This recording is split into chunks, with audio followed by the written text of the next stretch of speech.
can just touch the What I screen. might do. You can touch the screen. There we go. Okay. Yeah, it's you can just touch the screen. It's a smart board, yes. Oh, see, it's been a long time. I have my 25th high school reunion tonight, actually.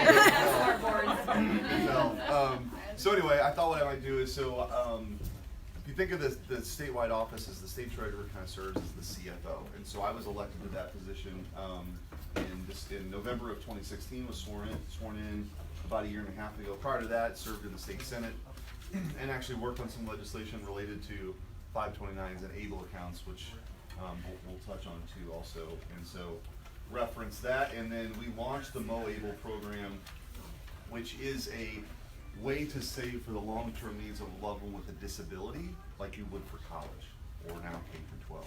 So the same tax benefits that we're going to talk about, if you have a loved one or a family member or a friend that has a developmental disability, you can open an account just like you would a 529, and all of those really expensive things over the course of their life, you get the tax deduction by putting money in, and it grows tax-free over time, like the 529.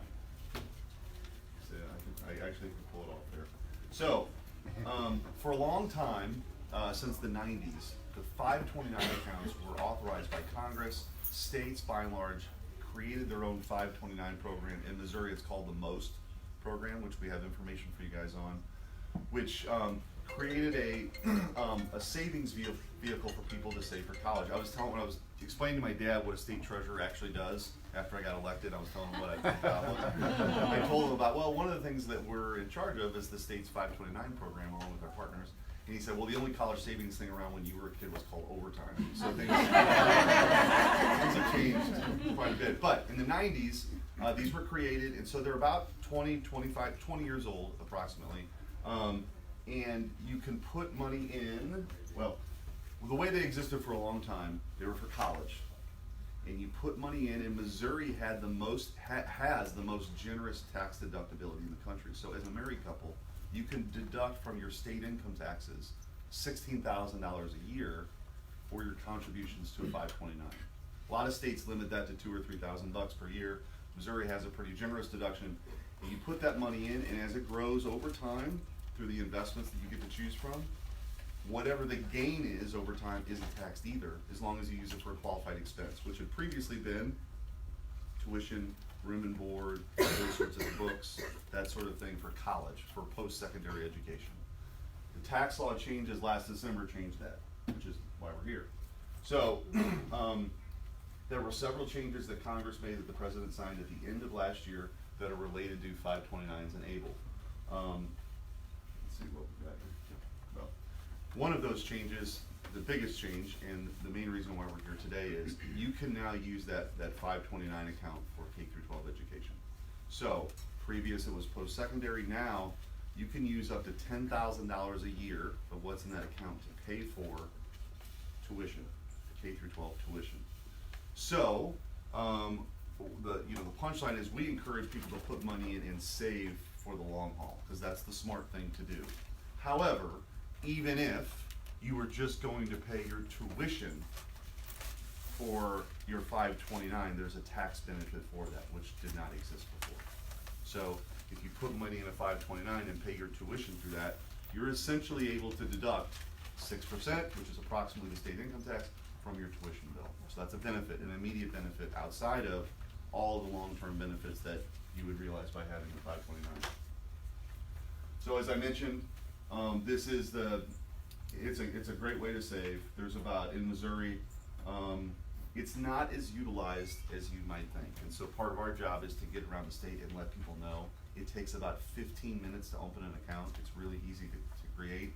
And the earnings, as I mentioned, are not subject to state or federal income tax. The big change, as I mentioned, K through 12, and it can be used for all types of schools.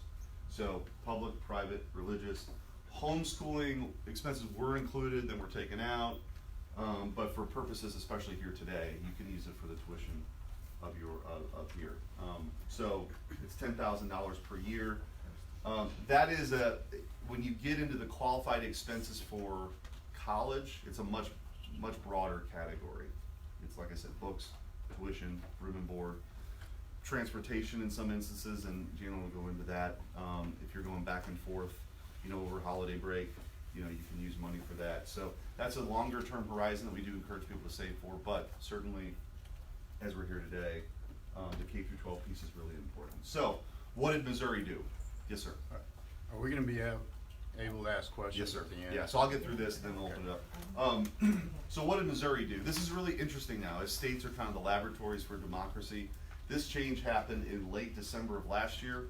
We were tracking it in Missouri because we felt like if this happened, we wanted to be a national leader in letting people know about it, because there haven't been a lot of options opened up in Missouri for private parochial religious schools by way of education reform.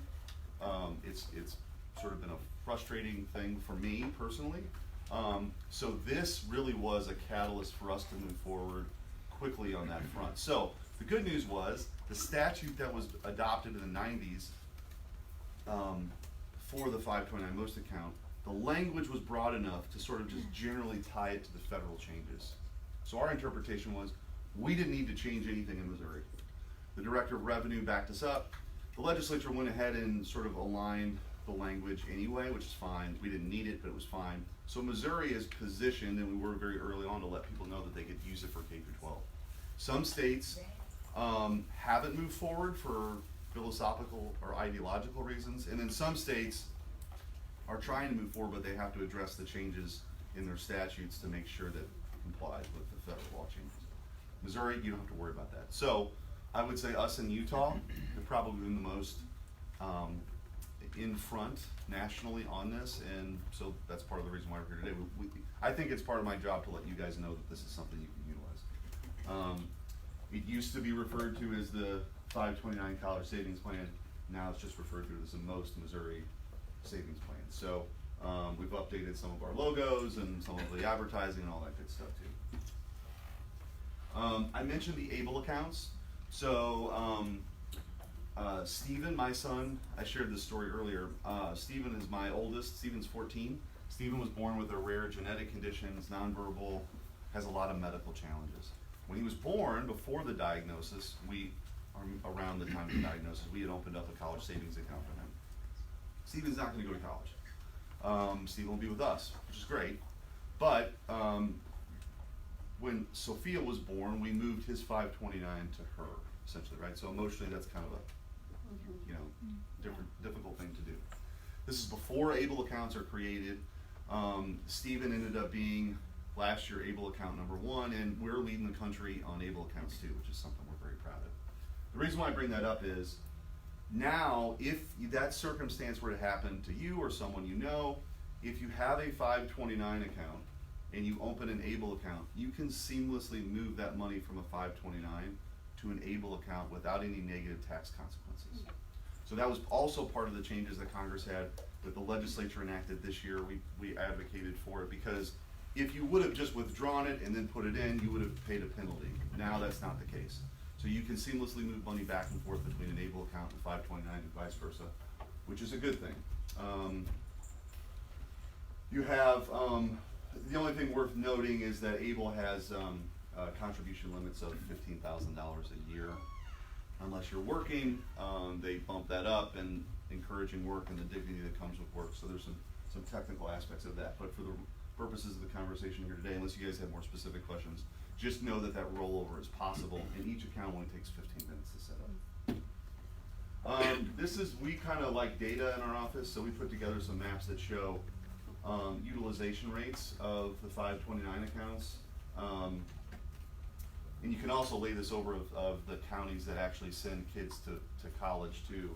We've started a pilot program on counties that send a bunch of kids to college, but their savings rate is lower than the state average. And so we're trying to have an impact there, but the data moves us to those places. But these are raw numbers of participation rate. And what you see is sort of the river counties do generally well. You guys do relatively well. Southern Missouri, not so much. So that can help drive some of our efforts in our advertising and some of the stuff that we do. But the punchline is, Cass is not on here, but you can see even the best participation rates, are less than 20% of people who would be eligible, and then the lowest, less than 1%. you know, so people are missing out on an opportunity to save. This is the portion, I guess, where I say, gee, I'm glad I asked myself that question. How do you open an account? It's really easy. This is a big part of our work with Janet and team, is to make this as easy as possible. So you just go to this website, and it'll take you 15 minutes to sign up, MissouriMost.org. What can they be used for? Janet's presentation will probably go into greater detail, but just think of higher ed as a pretty broad category. K through 12 right now is just tuition. Now, there are some changes in the tax reform 2.0 that was just dropped in Congress. We're trying to broaden that category, which we support, to tutoring, books, sort of expanding the K through 12 qualified expenses if we can. But those are all driven by Congress, not the states. Tax benefits, we mentioned this. $8,000 per individual, $16,000 per married couple, and that's every year. And multiple accounts can be opened, so grandparents, friends, others can take advantage of that too. So there's some really cool gifting options that are available too, where you can send out something to people on birthdays and Christmas, and let people know that instead of getting Johnny the jumpsuit, maybe help save for college, whatever it is that people want to do. So there's a broader conversation in the school choice world about vouchers and ESAs. These are not that. These are savings vehicles that people have that allow them to invest their own money into a tax advantaged account for those expenses, whether it's K through 12 and college education. So these have been around for a while, but we do think, this is my personal view, that the Most account now is certainly providing more options, or making more options more affordable for more families in education, which is a good thing. So that's what I got. You guys have questions for me? Did you have? Yes, ma'am.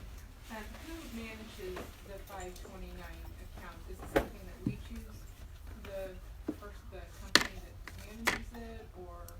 So we go out to bid about every 5 years for the folks who would manage. So Vanguard, and a census is kind of the people that do all of the outreach and kind of management. But Vanguard is a big investment house that provides a number of options for people. So when you sign up, you can go into a category of, say for example, the general rule of thumb is the younger your kid is, the more aggressive you can be as far as what you want to do. If your kid is going to be in college in a couple years, you're probably a little bit safer, more conservative, but you have a menu of options, glide paths that are based on age, but you can go in there and choose how aggressive, conservative, or moderate you want to be in your investment strategy. So there's a number of options that you can select from, and then it's a portfolio essentially that's put together to represent that risk aversion, or if people want to be a little riskier. Okay, so these are going to be investment accounts, so they will make money on top of us in the tuition amounts. That's right. And we can do automatic payroll deductions on Mhm. those. And then, Yep. How about? And by the way, that's the best way to do it. Yeah. Have it come out of the paycheck. Yeah. And then, like I pay, 10 months for the tuition here. Is it easy to make changes in your contributions, like over the summer months? Cause in summer I use my money for daycare stuff. Yeah. So can you do that? Yep. Is it easy? Yes, it is, and honestly, I go on as a dad. I'm on the website a couple of times a month, just kind of looking at stuff. It's really easy to use, and technology's made that much easier to use. One thing that I will point out, because it came up last night when we did one of these, that to utilize it for, so this is the lawyer in me now.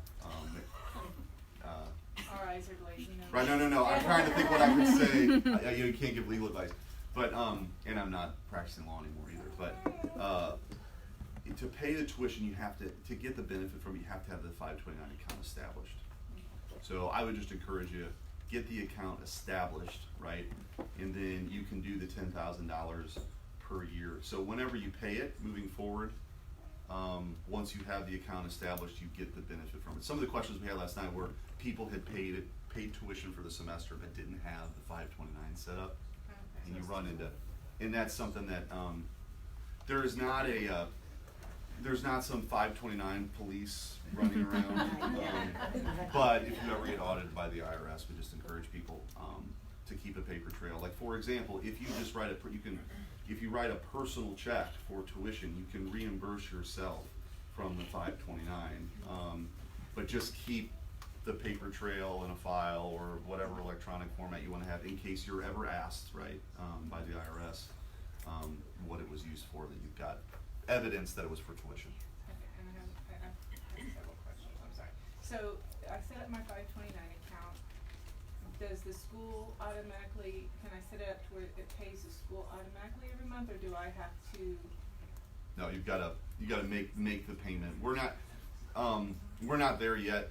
It's possible that eventually we could get to a place where there's some sort of like payment platform, but that doesn't exist right now. And then my last question so far is, once my son graduates and then he's going off to college, so any money that is in that account, because I can pay more, then automatically rolls over to his college tuition and all the other benefits for college. Yeah, the way to think of it is the money you put in there is available for kindergarten through college, however you want to use it. Okay, but K through 12, it's just tuition. You can just. After 12, then it can go books and all that other stuff. Yeah, and hopefully he has a lot of scholarships and you're not paying $40,000 a year, right? His Yes. ambitions right now is to be a YouTuber, so please pray for me. Yeah, there you go. Let me know how that goes. Yes, ma'am.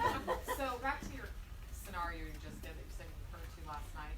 Hypothetically, if you haven't set up an account yet for this, but you want to, you say, can you fill it up to the maximum amount for the year and then go back and reimburse yourself based on tuition you've already paid for the year? Is that kind of the tax or the trail that you need, I guess? The challenge is, and this is only relevant now because this is the new thing.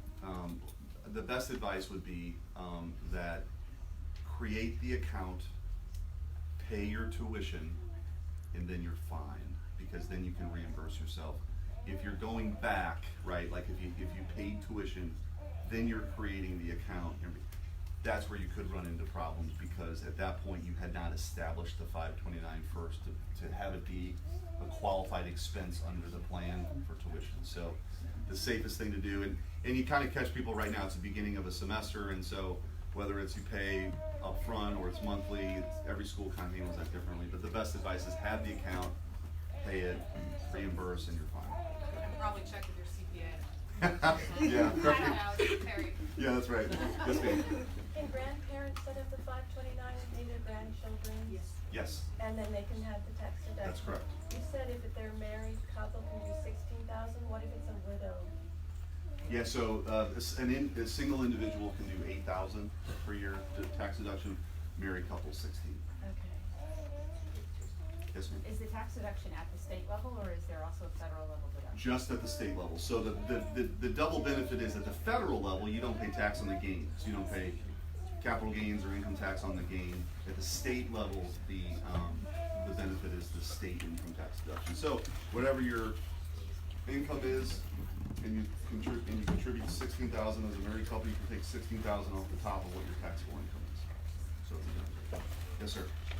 Is there a holding period that it has to be in the 529 before you can use it? It's a good question. The answer is, I'm probably a little more aggressive than Panda is on this. As long as it clears, I mean, you can use it as a pass-through, essentially, right? There's nothing prohibiting you from doing that. I would give it a few days or a week or 10 days. I was gonna say, I thought it was 10 days. Yeah, 10 days. That's probably the safest way to handle it. All right, and is there a minimum to set up a 529? There is not. Okay. And it's free.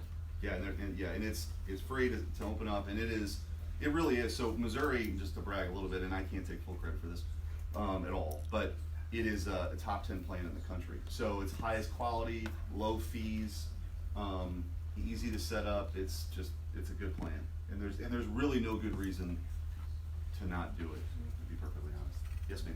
I have two questions. One is that I have a cover down account right now, the CISA. Does that have the same benefit? Sorry, a lot of this we're gonna get into, but not to cover it up. Cover educational savings account and you're limited to like $2,000 a year to use for education, you can still use that. But this gives you a broader amount that you can put into the 529 plan. So it's really kind of benefited families to go Can that be towards the directly 529. transferred? Say again? Can that be transferred directly or no? The coverage could be transferred into, but there's really not a benefit. It's the same type of. At the same time, it's just I can max out at 529. Right, you've got more money okay. that you can contribute into. And then I have a Kansas 529, I used to work for Kansas, so that can be transferred, right? Yes. Okay. Yep, you can transfer, what I would do is I would transfer the money that's in the Kansas account. Right, right, okay. Yes, ma'am? I'm sorry, I'm a little confused. As a family, we can put into one account $16,000, my husband and wife. Yes. Per Yes. child. Okay, so it, Well, so, No. that's where I'm confused. yeah, so for your tax filing purposes, the tax benefit of $16,000 a year is related to your tax deduction. Okay, Theoretically, you can put more money into a 529 than that amount. but we can only take a tax deduction for $16,000. Correct. Right. And we can take $10,000 out per year, Per student, per student, per year, yep. per year. Okay, thank you. Each student. And I would just, for Okay, ease, if you have we have to multiple, have two different accounts. if you have for two multiple different- children, open up a separate account for each child. Okay. That'll make it a okay. lot easier. Yeah, and Alright. there's no limit, like ABLE accounts, there's actually, you can only have one account per person. 529s are not like, you can have multiple accounts, for, even per person, let alone having multiple, one account for each kid, which is the best way to do it. So you're suggesting that, since I have 3 kids, I should have 3 separate Yes. accounts? Yes. You can put more money and then you take out. Yeah, yeah. Okay. Yeah, and that's the way you should do, like, so before the time horizon, you're saving for college, it's a different outlook because this is a long, you're putting money in for 5, 10, 15 years down the road. The K through 12 space now changes that a little bit for some families because we don't have all the data yet, but what we think is happening is that people are certainly putting enough in for the K through 12 to take advantage of that, whatever the tuition is. But they're also putting in more for college, which they know is gonna be expensive down the road too, so. So what happens if, that I have more in my account when my child is done with education? Yeah, it's a good question. So you make a bunch of money as a YouTuber or something, or you get a scholarship, you don't need it. So you can transfer it to another child. You can use it for things that aren't covered by the scholarship, that are also a qualified expense. Worst case, you can move it to an ABLE account. I mean, there's a lot of stuff you can do, but worst case scenario, you would pay a 15%? 10% penalty on the earnings, not what you put in, but the earnings if you pulled it out, not having used it for qualified education expense. So let's say that it gained $10,000 over the course of the year, you would pay a 10% penalty on just the gain. So usually that's not a problem with the way how expensive college is these days, but it is an important question. Yes, ma'am. You transfer it to a grandchild. Yes, you can transfer to another. Yeah. My question is there any talk at all about raising that $10,000 limit? Because like for us, high school is 10,000-ish, and then if families are in, special resource services, that's additional fees. So what can we do to help make a raise to that $10,000 limit happen? And then a secondary question, I brought this is a book of all 29 states that have ESAs. What would be your recommendation as the treasurer for us as a school to help make ESAs happen to Missouri and not be a big scary thing for our public schools? Sure. So, first part of that is the $10,000. I would reach out to your Congresspeople, your senators, saying this would be important. I think the more likely scenario is that they include more things that can be used than just tuition, but it's possible they could raise it from 10,000 to 15,000.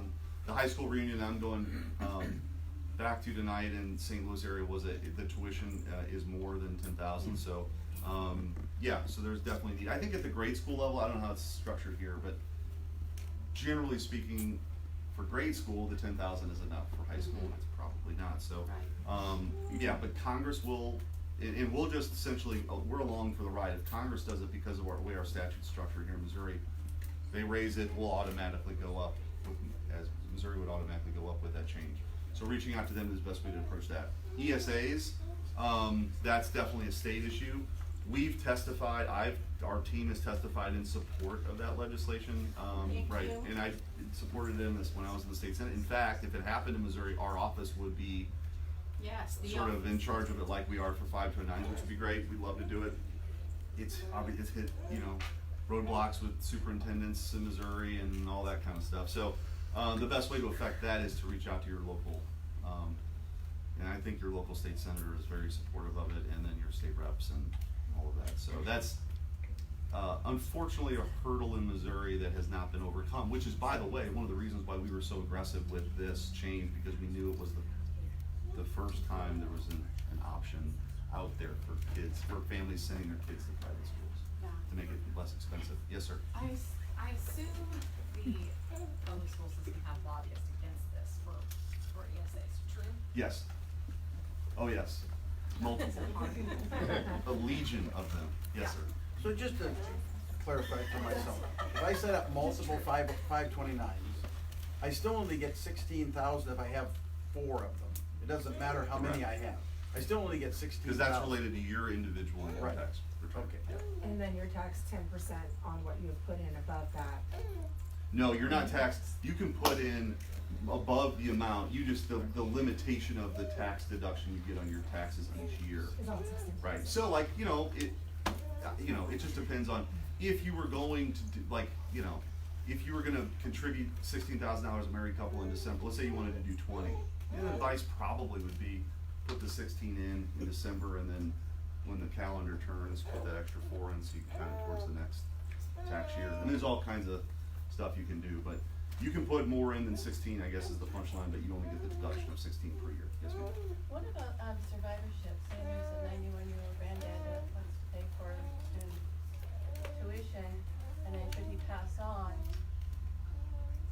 What about is there like the survivorship? Does it go to, who owns the account? Is what I'm trying to say. Does the child or the The grandparent owns the account, and there's a place on there because it is single account ownership that you would list a successor account owner, so they would name who that person would be. So whether it be their child, which is the grandchild's parent, they could do that. Okay, and then for tax purposes, would the beneficiary be able to claim the tax, or would the?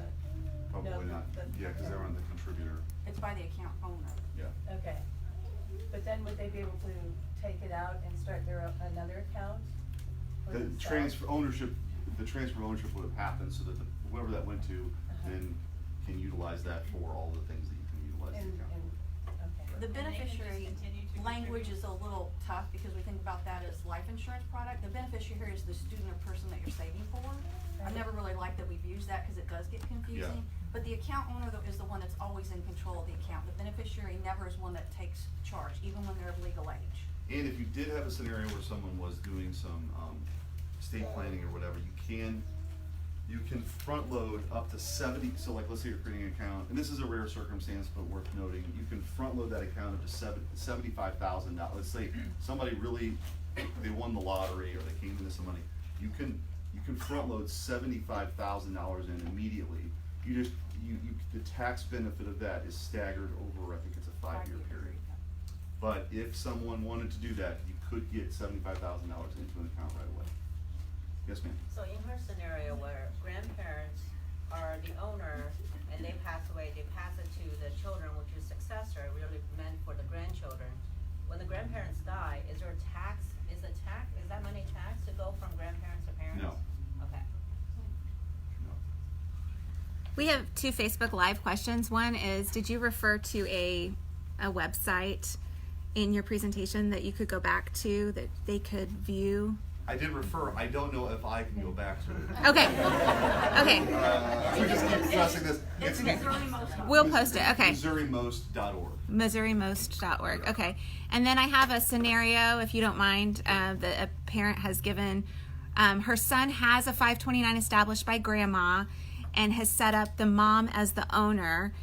It has given her the choice to have the withdrawal to go to her or to her son, and he's only 5. So she's had the withdrawal go to her the last couple of months. Is she doing that correctly? What does she mean by withdrawal? Is that that a withdrawal to pay for something? Yes, to pay for school. Pay for K through 12? Yes, to pay for So SCA. she's having it withdrawn to, And it's the given to the student? the check is coming to her as opposed to her son, to the mom. Yes.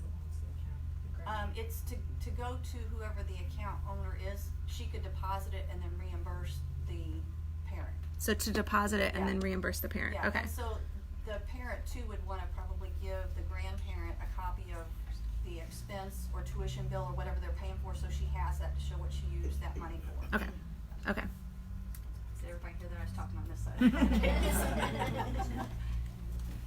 Other questions? And then let me do one more, and I'm gonna make sure you get a chance to go through your presentation. Yes, ma'am? On the Missouri Able account, is there federal and state tax benefit for that as well? It's the, yeah, so when you think about ABLE, it's the same Exact same. tax benefit, so you get the $16,000 as a married couple per year. And you're not taxed on the gain. ABLE accounts are gonna operate probably a little differently, because I think you're gonna see more immediate withdrawals for all the things that individuals deal with every single day. There is a long-term planning element of that, of course. I mean, as a dad, that's the stuff that keeps me up at night. What's gonna happen with Stephen when Jamie and I aren't around? And so that's a motivation to save for the longer-term needs, but there are families that are dealing with things that they're currently spending money on, that the ABLE account can allow them to establish an account and receive the tax benefit for some of that stuff in the short term. And too. then whomever is taking care of Stephen can get that money out? Yeah, so then you would have someone who's, responsible for the distributions, yeah. Can you explain the ABLE account? Yeah, so it stands for Achieving a Better Life Experience. That's what ABLE stands for. I didn't come up with that. They came pretty close. But it essentially allows. There's a couple reasons why it's important. One is we know how expensive, if you have a child or a loved one with a disability, how expensive that is over the long haul. So Congress made the decision. Look, if you're saving for college and those long-term needs, why not allow people a vehicle to save for all of those really expensive long-term needs? And so you go to moable.com, you create an account in 15 minutes, you can put money into that account, you can deduct those contributions from your taxes like we talked about with the 529.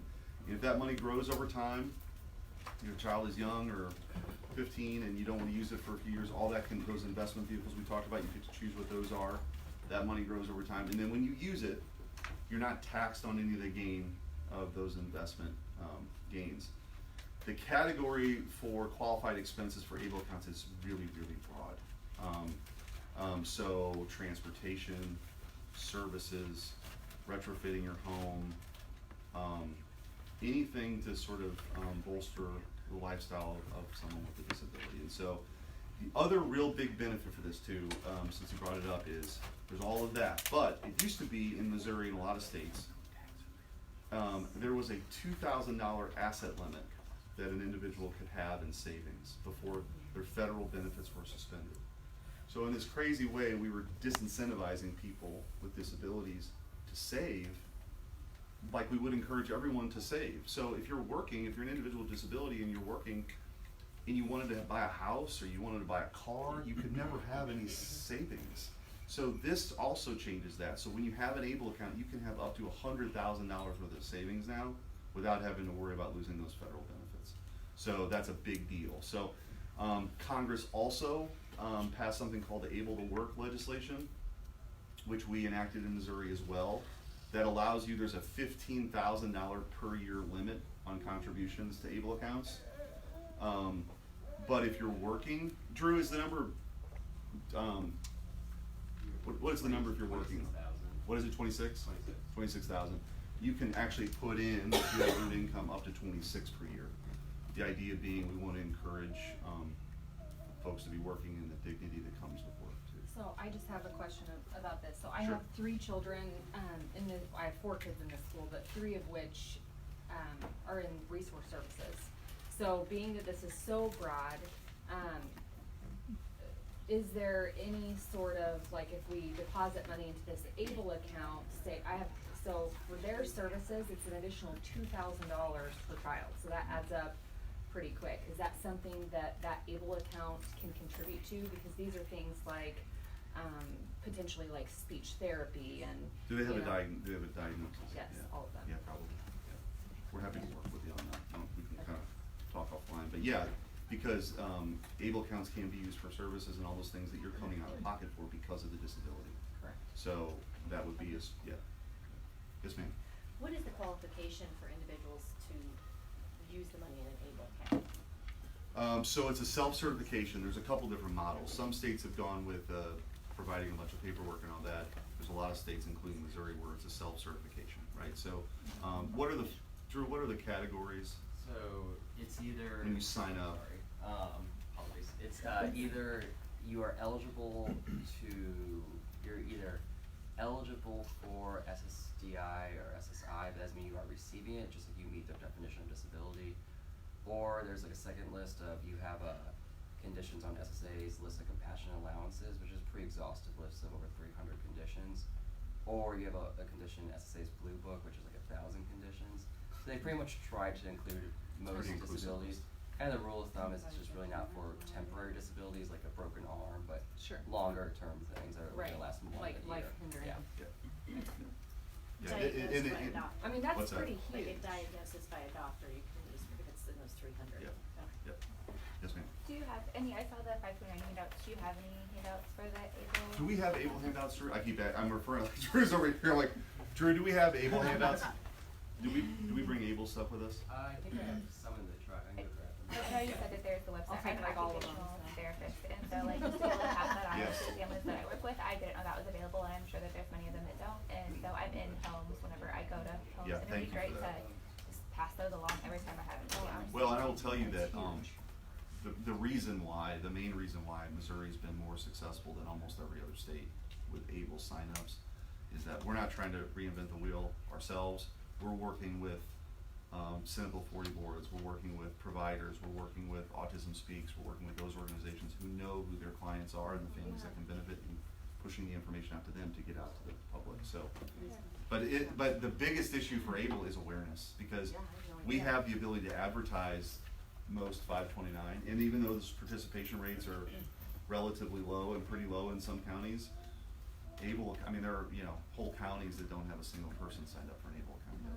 Yes, ma'am. So in this scenario, I pay my kids' tuition, which qualifies under the 529 plan, but then also I'm paying a resource with a diagnosed learning disability, which is an additional amount of money, and so that would need to go through the ABLE account? We could probably, and we might wanna talk offline more specifically, sure. you might be able to just do it all for the ABLE account, quite frankly. It might be easier, Okay, because but the resource. education is included in ABLE accounts. Okay, but the resource fee would not be able to be through the 529 plan? Correct. It's not considered tuition? Correct. Okay. Now, Bud, you raise another very interesting point that'll get worked out over time.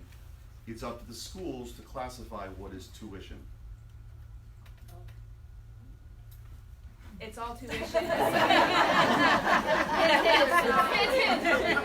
So we would basically just have to relabel it resource tuition. Yeah, so that we don't get into what is. It's a vocabulary.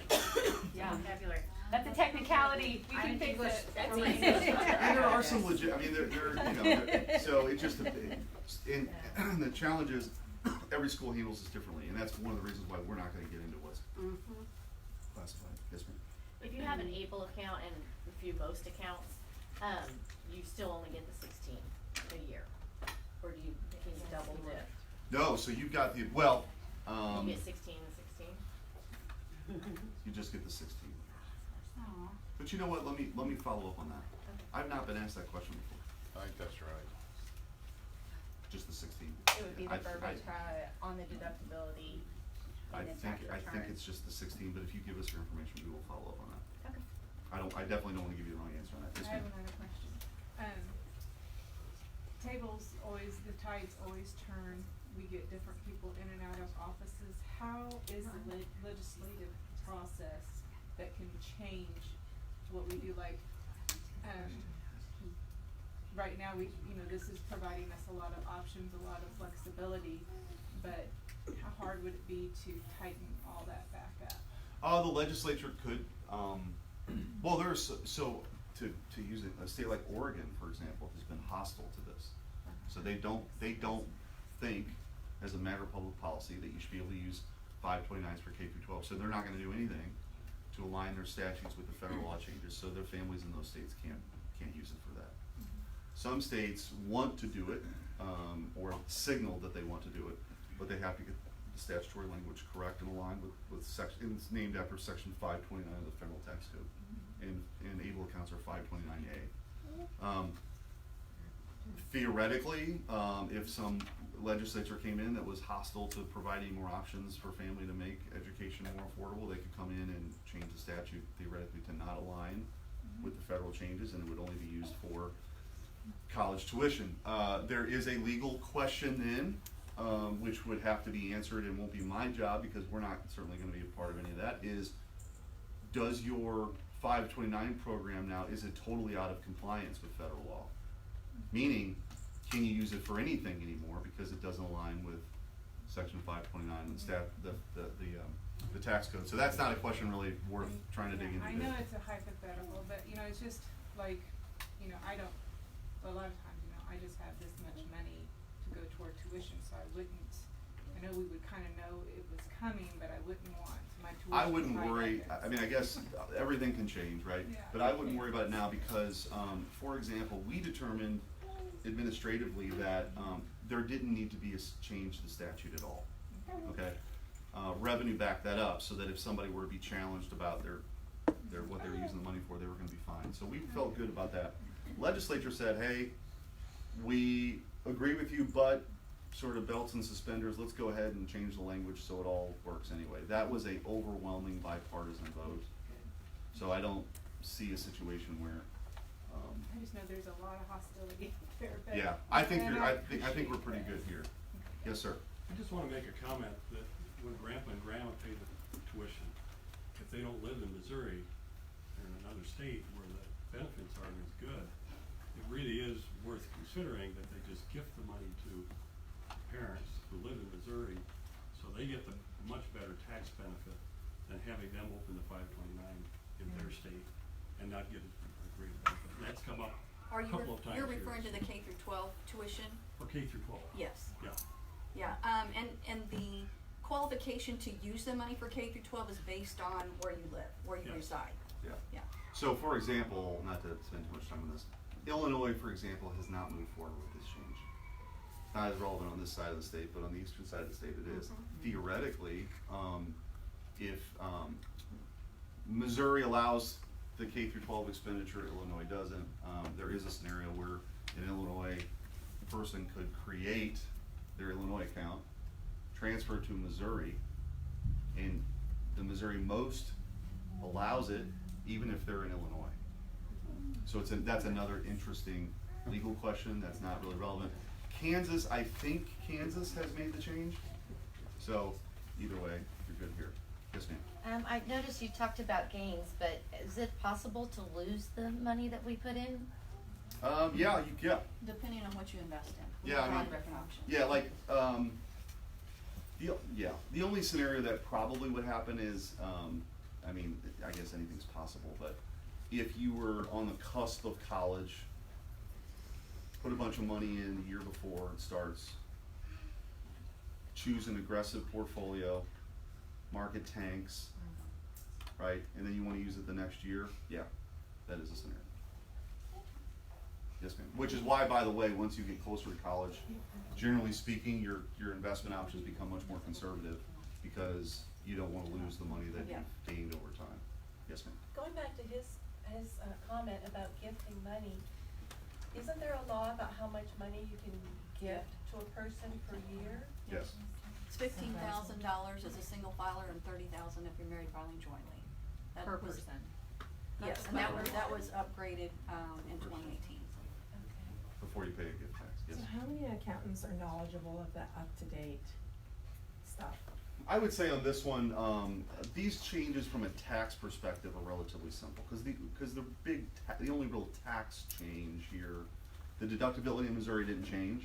The benefit of not being taxed on the gain over time didn't change. It's really just the utilization of the K through 12.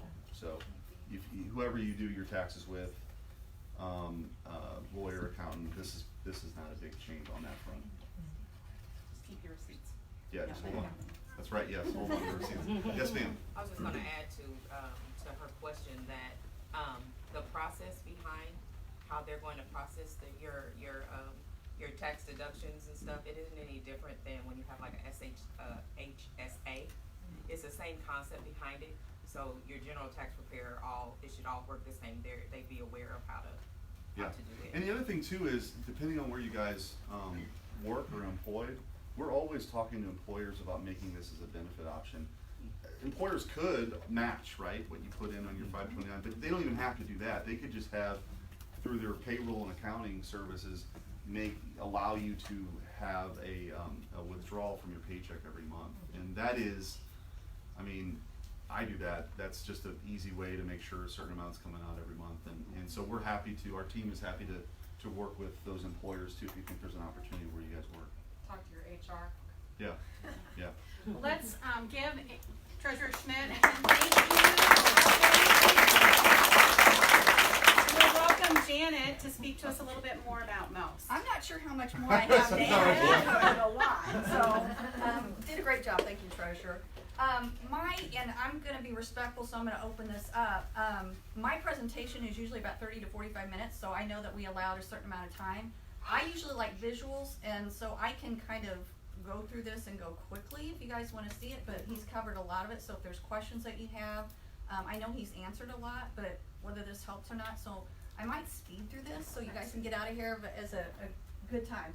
And again, as he talked about earlier, these originally were set up to be saving for college, and so we're going to talk just a couple slides about the college expenses, and again, this isn't anything to try to scare anybody, more raising awareness. So if you can see that the public universities for 2017 were going to cost you around $21,000 a year, for a private institution it's closer to $47,000 a year. So the farther out you have, the more obviously that's going to increase. We actually calculated about 3% increase a year in those college expenses. This would be for tuition, room and board, books, fees, everything included. What we're telling families is anything you can save is going to be something that will eliminate some of the student loans or parent loans that might be incurred. Different ways that are paid for higher education, it's about an average of $14,000 a year. But to me, what is more staggering is the fact that there's an additional $106.5 billion that is borrowed through state and private resources to help finance that education. So those are some staggering numbers that we're trying to help families think about saving. So if you started saving when your child was born and you had a $50,000 goal, you would have had to set aside $130 a month and invested that. What we used here was a 6% annual return on your investment to achieve that $50,000. Doesn't mean that's what you have to do. That doesn't mean now you have a brand newborn. Anything you save obviously is going to be something that's going to help. In that scenario, we then used, okay, if you didn't save, you had to borrow that $50,000. To pay that back, it's going to cost you about another $20,000 to pay for that education. That's assuming a 7% annual interest rate and pay back over a 10-year period. So not only that, but just what those monthly payments would probably be a little frightening. The 529 plan, as the treasurer has mentioned, is part of the Internal Revenue Code. It is something where states have set up and allow families to save for future educational expenses and provides federal and state tax benefits. The partnership, as he mentioned as well, the state treasurer oversees the program. A Census Government Savings is the one as the program manager, and Vanguard and Dimensional Fund Advisors are who provide our investment options. No minimum to contribute, so you can open the account up. I know some of you earlier were talking about multiple accounts. So very easy and affordable to set up multiple accounts. You can start with $1 to open that. You do save on your taxes, meaning you get the state tax deduction, the tax deferred growth, and tax-free withdrawals. We have a variety of investments, which I think is going to be important, and I'll cover that. That's why I'm going to speed through some of this for you. And then a use of range at different schools. You can save for anyone, so even though you guys are thinking about now K through 12, if you're thinking about going back to school, this is something that you can save for yourself as well. So there's no age limit or time limit that the monies have to be used. Important factor there. You can transfer, and I think we talked about change of beneficiary.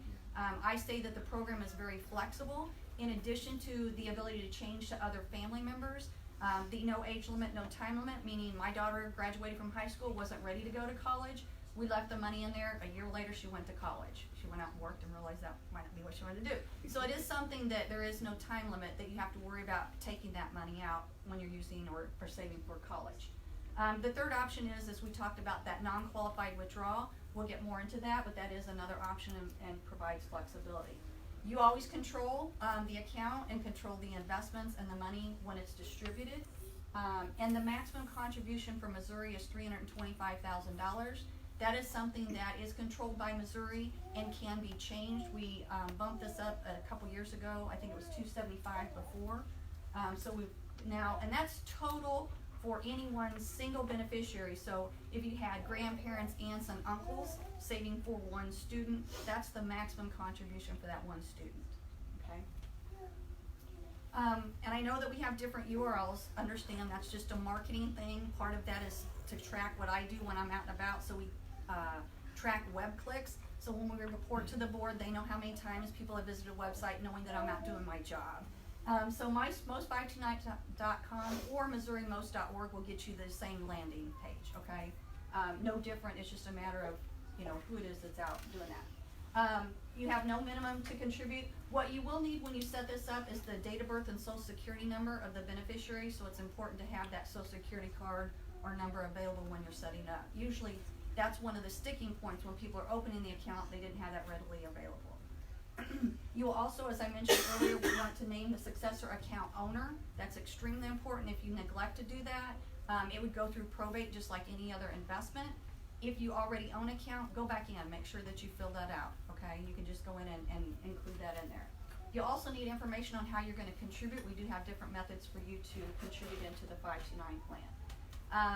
To make it easy, as the treasurer mentioned, you can do this through payroll direct deposit. We do work with employers to have that taken out. It is an after-tax contribution out of your paycheck, but it makes it convenient to do because you don't see it. The other thing is you can do this out of your checking or savings account where you can set it up automatic monthly or quarterly for contributions. You also have the ability to do it the old-fashioned way, right? It's a check, mail that in, or an electronic bank transfer, which is where you log into your account and send us one-time contribution. Okay, so multiple ways to contribute into the account. We already talked about the state tax benefit, which is very generous, $8,000 per taxpayer per year. And I know this gets confusing. I mean, he's covered this very well. Is those numbers between taxpayers and then using for your student for K through 12 gets a little confusing, but that is also mentioned in the brochure, so that'll help that you've got to take home with you. This is the gifting limit. We brought that up earlier as well. So this was raised. You've got the $15,000 for a single filer or $30,000 for married filing jointly. We talked about the lump sum. So this is more for estate planning, that if you have a grandparent that's looking to gift, they can do up to $75,000 and spread that over 5 years, or if they're married filing jointly, they could do up to $150,000 and spread that over 5 years. So this is something that if you do know somebody that's looking to gift, they might want to check with their advisor and get that looked at to see if that could benefit them. We talked about opening an account, putting money in.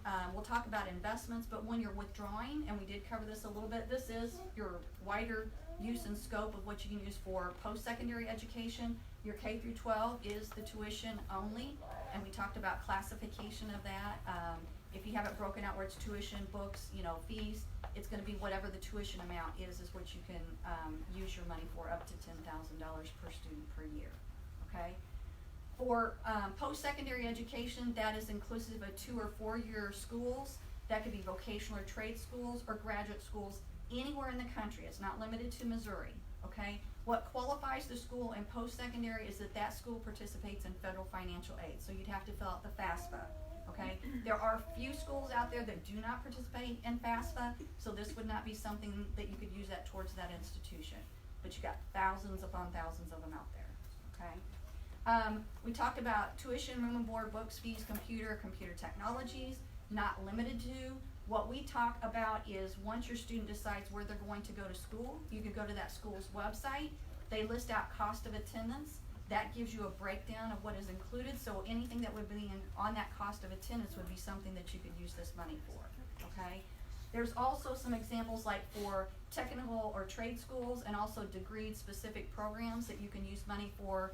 And I use vocational or trade because you think of welding, diesel mechanics, nursing. they have to buy, items to complete that certification, which might include, coveralls, welding masks, welding gloves. For nursing, they might have to buy scrubs or a stethoscope. This is something you can use that money for.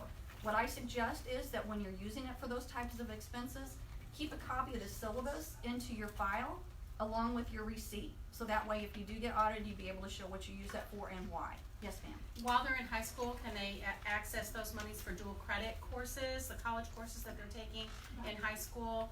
Maybe buy a MacBook to help them out with that college course and use that funding? Well, and it's kind of, again, one of those legal things that they talk about.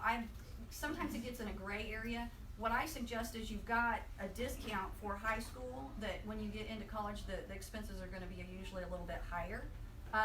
But if that payment is being made directly to the college institution. It is. The other side of that too is that there's supposed to be a half-time student enrolled in college to use that for, or the 529 plan. So it gets to be a little. Half-time at 6 credits? Half-time student, yes. Okay, so yeah, most of our kids are doing 6 to 9. Well, I was credits. gonna say, and that's changed over the years. Yeah. It used to be you only got a couple credits, Yeah. but they've really Now, ramped yeah, that up. average, Right. we graduate with 32 credits That's on awesome. average, so. That is awesome. So it does count then? Yes. Okay. Yeah. Any other questions? 32 credits? We came That's to great. play. Yeah. I went to Truman State and I brought in no credits and I got out in 4 years and that's rarity now, I think. Yeah, there's a lot of kids. That's why I say it's changed tremendously. It used to be you got maybe 6, 8 credits or something like that, so, yeah. Okay, so, we talked about the flexibility of the 529 plan, the change of beneficiary, no age limit, no time limit, and a qualified withdrawal that we talked about you can use it for. If you need to get to your money for any reason, it is your money, you can do that. But if it's not used for educational purposes, we call that a non-qualified withdrawal. The 10% federal penalty is assessed to just the earnings, not the entire amount. And then you will also have to recapture taxes because you never have and you didn't use it for the purpose. So that's something that, you know, it used to be, people would go, oh, that's where you get us, is that penalty. Well, think about it. You know, if you're saving and what we talk about long-term for college, you get compounding over the years. You're probably earning more anyway than you would have had you put it in a savings account. Every year in a savings account, you're paying taxes on that. So you may come out ahead even with this scenario, but if you're not using it for the benefit, you can't get all the benefits. So, any questions on that? Because I know there looked like there's a little confusion on that earlier. Good? Okay. To make a withdrawal, super easy to do. We talked about earlier, 10 to 15 minutes to open the account up online, very easy to do. 5 minutes maybe to make a withdrawal. You log into your account, and I will back up and say when we talked about multiple accounts, when you're creating the account, you're putting in your name as the account owner, the beneficiary is the student that you're saving for, then you're gonna finish the information, their date of birth, their social, their investment. At the end, it'll say open another account. You can click on that, it will pre-fill the account owner's information, you'll put the new beneficiary in. So everything will be under one login. So you may have multiple accounts, it'll have like a 9-digit number, -01, -02, -03. Okay, so everything is under one, yes. I just wanted to add, in looking through, I've been on this website a lot. If you are using, and you're not wanting to necessarily use this as a college savings plan right now, and you're just looking for the tax benefit, you don't have to invest, correct? Well, you have to put it in something. You have to, but there is like a Yes, and we're gonna talk about the investments and I differentiate between that, so you are prepared for that, because the age-based options, which we talked about, are really built for college savings culture, okay? Right. But we will talk about the individual investments, because you do have to place it in something, Right. When you make that deposit, we'll talk about that, yeah. So making that withdrawal, I said you go online, you're gonna select the account that you're withdrawing from, you're gonna indicate that it's a qualified withdrawal, meaning you're using it for the purpose, and then how much you want taken out. For K through 12 purposes, you guys will want to reimburse yourself. It's easiest that way because some of the schools aren't ready for those types of checks. For post-secondary education, the college and universities are set up because you usually include a student ID there, so they're used to receiving those types of contributions out of 529 plans. So the easiest for you, have it reimbursed to you, then if the school may come in and take the money out of your account, or you can make that payment to them directly. We also have, we can call our 800 number. If you don't wanna log into it, I had some people that were a little adverse to using computers. We still have the way you can contact us by, phone, so you can call us and tell us what you need done, and we will get that taken care of. And then there is the way where you can print the form, mail it in, but that takes quite a bit longer. I don't know too many people that do that, cause it also links into your process of that, reimbursement. So we're gonna talk a little bit about the investments. This is something that I think is important because a lot of times this is another sticking point people get to, and it's like, I don't know what I wanna do. I do think we make it very easy. We have 3 age-based options, which really are, like I said, geared towards saving for college. And then we also have individual portfolios. So the age-based option, and this information is all on the website, so don't feel like you've gotta memorize it. You can go to the website under investments, there'll be the age-based options, there'll be the individual portfolios, and there'll also be pricing and performance, which will tell you historically how these have performed, okay? So you can review all of that before you make your choice. We have a conservative, moderate, or aggressive option. It's based on the age of the child that you're saving for. So if you have a student, and this is for college that we're thinking about, that is now 8 years old, you would start at one of these options, okay? So in this option for the 8-year-old, you would be 40% stocks, 60% bonds. In the moderate option, you'd be 50% stocks, 50% bonds. Excuse me, I skipped over. 60% stocks, 40% bonds. And then in the aggressive options, it'd be 80% stocks, 20% bonds. It automatically shifts on their birth date, because you've given that to us, as they get older and closer to graduation from high school, okay? So this is a way that when you're investing and you go into that, we were talking about differentiating, you can set aside a percentage of your contribution into that college fund side of it, and then you can also indicate that you're saving for K through 12, putting it into one of the individual options, okay? So within the same account, you still have 2 different things that you're saving for based on your investments. Does that make sense? Okay. So the individual options, we have 16 individual portfolios for you to choose from. You can select up to 5. The expense ratio is the only expenses that you incur within the most program. There's no setup fees, there's no transfer fees, there's no other fees other than the management and the investment and oversight of the program itself. So I'll back up, the age-based options, all of those are 0.23, no matter where you are in that scope, okay? The individual portfolios, it depends on which one you choose. These are all of the stock options. The top 3 are Vanguard investments, so you have the aggressive is 0.23, the total stock market is 0.23, and the international is 0.28. Dimensional fund advisors are more expensive. These are 0.39, 0.58, 0.57, 0.47. We added these portfolios a couple years ago when we rolled in the advisor plan. Missouri used to have 2 different 529 plans. This is called the direct plan, and we had an advisor sold plan. So this is something we rolled into, and we wanted to keep some of the investments that those individuals were saving into, so we kept those in there as an option. We also have a balanced portfolio that consists of all Vanguard portfolios. These are all going to be the expense ratio or investment management of 0.23. And then the short-term and bond investments that you have, and this is where we were talking about when you're really wanting to just put money in there, especially if you're doing like a monthly payment for K through 12. The Vanguard interest accumulation is like a money market. I mean, it's not a true money market account, but it's the closest thing we have that's a very conservative option for you to save into, okay? So that is something that you could put your money into. Depending on the length of time, you might earn a little bit, you might not, because you're turning and taking it out, okay? Any questions on the investments? I know that's really quick. Again, I'm trying to be cognizant of your time. I've got 2 more little important points that'll be real quick, 2 slides that I want to cover. Any questions so far? I know we've had a lot of them earlier, and I think they were answered. Yes? Is all that on your website? Which part? All those numbers and stuff you just showed? All the investments, yes. If you go on there at the top, there's like 4 different menus that you can choose from. The investments, it has a drop down. It has the age-based, the individual, the pricing and performance, and how do I choose? And I'll kind of walk you through that. Our 800 number as well, if you want some help, you can call us and we can walk you through that process as well. We can share out that PowerPoint as well, if it's And okay with you. in the brochures that we had over there, it's got an 800 number that's listed too. So a couple things that we wanted to share is that we say it takes a village. We have an option in there called YouGift. This is something where you can invite friends and family to contribute. So when you're setting up your account, you can request a YouGift code. You can take that code and blast it out on Facebook and say, hey, help my kid. Or, for a birthday, holiday, graduation, grandparents, aunts and uncles, maybe this is a way for them to contribute into the account. When your kids graduate from high school, they're a senior, they send out an announcement letting everybody know that they're graduating. You can include that code in the announcement, and then friends and family can make a contribution directly into their account. They go to yougive529.com, put in that code, make a contribution. It's something that families really like this.